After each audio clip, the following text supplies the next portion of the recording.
सुलेखा अपने पोते की चांदी की कटोरी को खोज खोज कर परेशान हो रही थी। अभी तो इसी टेबल पर रखी थी, कहाँ गई? आजकल वह चीजें रखकर भूल जाती थी, पर उसे यह पक्का याद था कि कटोरी उसने टेबल पर ही रखी थी। क्या कहीं काम वाली ने तो नहीं ले लिया? उसके दिमाग में यह ख्याल आया, लेकिन उसने इस ख्याल को तुरंत ही झटक दिया। उसके इसी शक करने की वजह से उसकी पुरानी कामवाली को बहुत तकलीफ झेलनी पड़ी थी।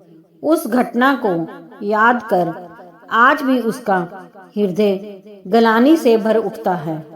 उसका खानदानी हाथ घर में ही गुम हो गया था। ना चाहते हुए भी उसका शक अपनी नौकरानी पर होने लगा था। घर में उसके सिवा कोई आया भी नहीं था। वह हाथ कीमती होने के साथ साथ खानदानी भी था। हर बार उससे पूछने पर वह इनकार करती और रोती हुई खुद को निर्दोष कहती। सुलेखा का दिल कहता कि वह निर्दोष है, क्योंकि आज तक घर से एक सुई भी गायब नहीं हुई थी। लेकिन उसकी सहेलियों का कहना था कि हार देखकर किसी का भी ईमान डोल सकता है।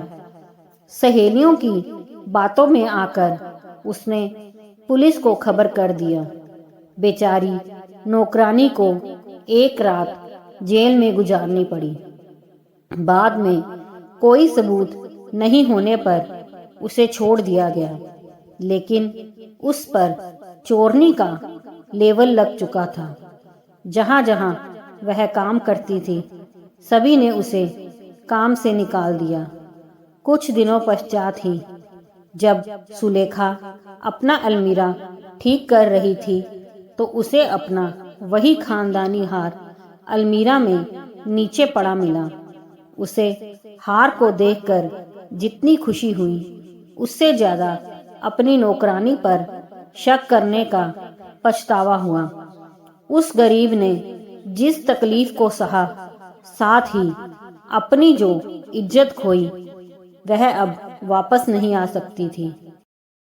इस घटना के बाद से उसने गांठ बांध लिया था कि वह अब किसी पर बेवजह शक नहीं करेगी। उसने झाड़ू लगाती हुई अपनी नई नौकरानी से कहा, मेरे पोते की चांदी की कटोरी नहीं मिल रही है, तुम्हें मिलेगी तो बताना।